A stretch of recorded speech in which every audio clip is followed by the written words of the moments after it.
রাস্তাঘাট, bridge, culvert সবার আগে প্রাধান্য পাবে। এখানে স্বাস্থ্য খাতটা সবার আগে প্রাধান্য পাবে।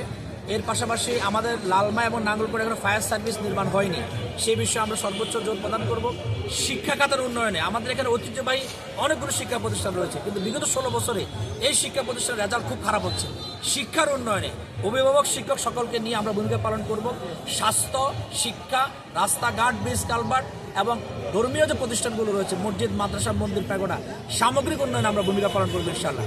এবং বিশেষ করে যুবকদের কর্মসংস্থানের জন্য আপনারা জানেন এই কুমিল্লা অঞ্চল থেকে বিদেশগামী অনেক যুবক রয়েছে যারা বিদেশে যান তাদের রুজির জন্য। আমরা কারিগরি প্রশিক্ষণের মাধ্যমে প্রতিষ্ঠান গড়ে তুলে দক্ষ প্রশিক্ষণ দিয়ে তারা যেন দেশে এবং বিদেশে ভালো চাকরি পেতে পারে সে ধরনের ব্যবস্থা আমরা করবো এখানে ইনশাআল্লাহ।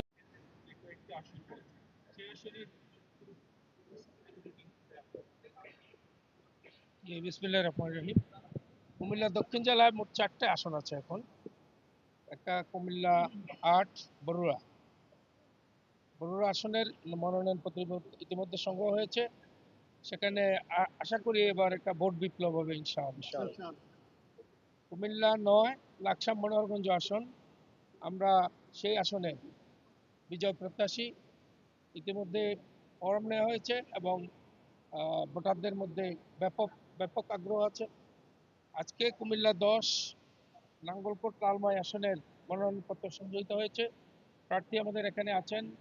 আমরা বিশ্বাস করি এবং নাঙ্গলকোট লালমাই জনগণের কাছে প্রত্যাশা করতে চাই একটি ইনসাফপূর্ণ, ন্যায়, ইনসাফপূর্ণ কল্যাণ রাষ্ট্র প্রতিষ্ঠা। নাঙ্গলকোট এবং লালমাইয়ের জনগণ ইয়াসিন আরাফাতের মতো একজন যোগ্য, সম্ভাবনাময়, প্রতিশ্রুতিশীল নেতৃত্বকে দাঁড়িপাল্লা মার্কায় বিপুল ভোটে বিজয়ী করবে ইনশাআল্লাহ। এবং কুমিল্লা 11-14 গ্রামে আমাদের নায়েব আমির প্রতিদ্বন্দ্বিতা করবেন। আমরা এখনো মনোনয়নপত্র সংগ্রহ করি নাই, কারণ উনি হচ্ছেন 8 দলীয় জোটের আসন সমঝোতা কমিটির আহ্বায়ক। সুতরাং ওনার মনোনয়ন তো এত আগে সংগ্রহ করা যায় না। আমরা বিশ্বাস করি, আশা করি কুমিল্লা 11-14 গ্রাম আসনে জননেতা ডাক্তার সৈয়দ আব্দুল্লাহ মোহাম্মদ তাহের দাঁড়িপাল্লা মার্কায় বিপুল ভোটে বিজয়ী হবেন ইনশাআল্লাহ। নিষেধাজ্ঞা আছে, আচরণবিধির কিছুটা ইমপ্লিমেন্টেশন আছে, প্রশাসনের মনিটরিং আছে। আমরা লেভেল প্লেইং ফিল্ডের ব্যাপারে যখন প্রচার প্রপাগান্ডা শুরু হবে তখন বুঝতে পারবো। তবে কিছু কিছু জায়গায় মাদকাসক্ত এবং সন্ত্রাসী লোকজনের কিছু সন্ত্রাসী কর্মকাণ্ডের আস্ফালন দেখা যায়। প্রশাসন সতর্ক থাকলে আর আশা করি জনগণ সচেতন হলে এই পরিবেশও ঠিক হয়ে যাবে ইনশাআল্লাহ। ওদিকে বিপুল ভোটে আমরা বিজয় হবো ইনশাআল্লাহ। যে 5টি বিষয়ে সরকারের কাছে দাবি জানিয়ে তার মধ্যে গুরুত্বপূর্ণ একটি ছিল লেভেল প্লেইং ফিল্ড নিশ্চিত করা।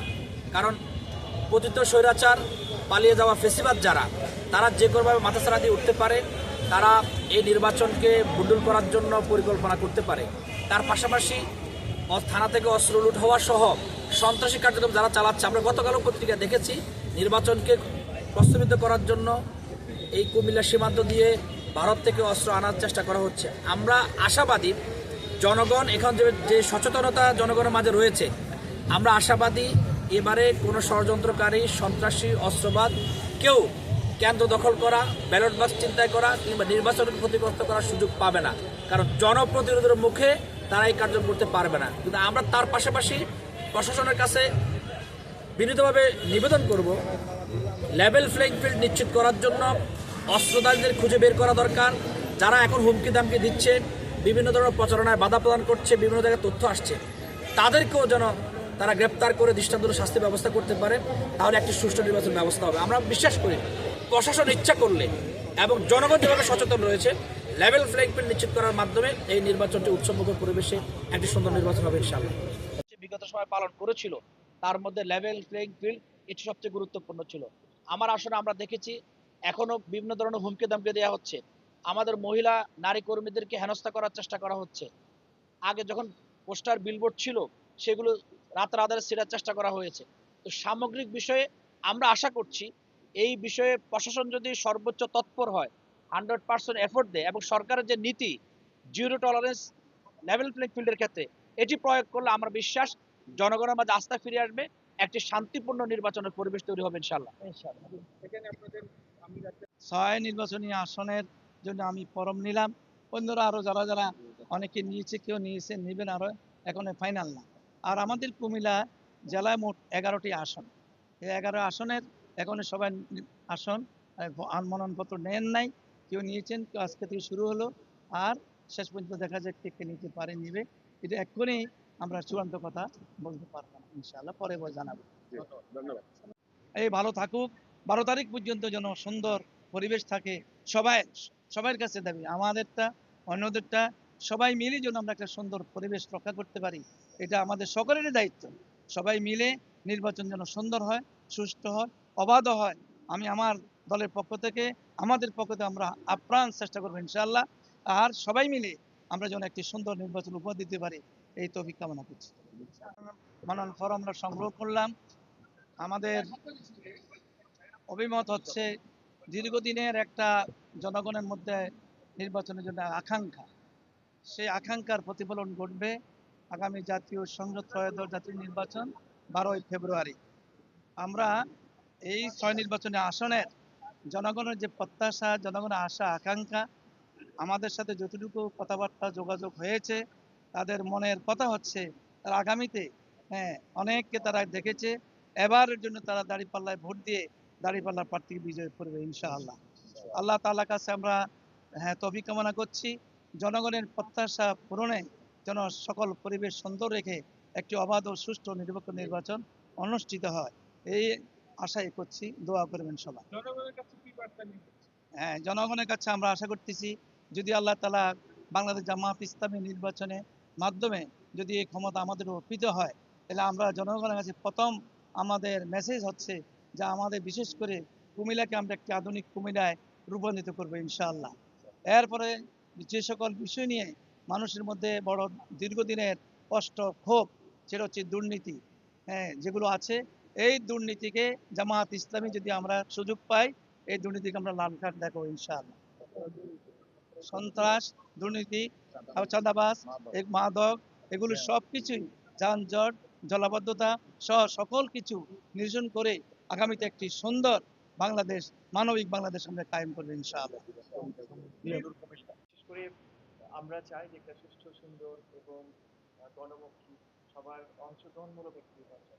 যদি আমি গতকালও নির্বাচন কমিশন সচিবালয় থেকে আসলাম, তারা আমাদেরকে নিয়ে অনেক দিক নির্দেশনামূলক ইনস্ট্রাকশন ছিল, সেগুলো আমরা জেনেছি।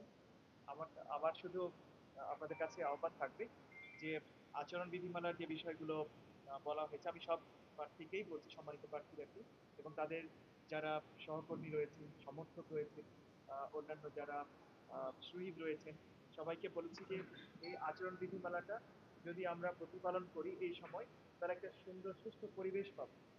বিশেষ করে 11ই ডিসেম্বর যে তফসিল ঘোষণার পর থেকে কমিশনের একটা অবজারভেশন ছিল যে 48 ঘন্টার মধ্যে আমাদের নির্বাচনী প্রস্তুতির আগের যে ব্যানারগুলো, ফেস্টুন, পোস্টার ছিল, সেগুলো যেন শহর থেকে নিজ দায়িত্বে অপসারণ করে নেয়।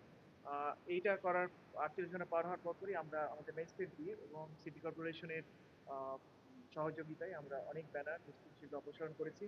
তারপরে যদি এখনো প্রতীক বরাদ্দের আগ পর্যন্ত যে সমস্ত জিনিসগুলো আছে যদি থেকে থাকে, সেগুলো আপনারা একটু অপসারণ করবেন নিজ দায়িত্বে। এতে আপনার দলের যেমন ইমেজ বাড়বে, ব্যক্তি ইমেজ বাড়বে, পুরো শহরটাও মানুষ একটা আলাদা, আমরা সুন্দর একটা পরিবেশ পাবো, একটা ফ্রেশ একটা স্টার্ট করতে চাচ্ছি আমরা। সেজন্য আমি আহ্বান করছি আপনাদের যেন এই নির্বাচন প্রতিপালন বিধিমালাটা যেটা আছে, আচরণ বিধিমালাটা সেটা আপনি প্রতিপালন করেন, হবে। আর আরেকটা বিষয় যে কিছু পোস্ট আমাদের আচরণ বিধিমালায় আহ, পরিবর্তন এসেছে, অন্যান্যগুলো আগের মতোই ছিল, তবে পোস্টার এবার আর লাগানো যাবে না, পোস্টার টাঙানোর সুযোগ নাই। এবার শুধু হ্যান্ডবিল আকারে পোস্টার মানুষের মাঝে বিতরণ করা যাবে, তবে পরে।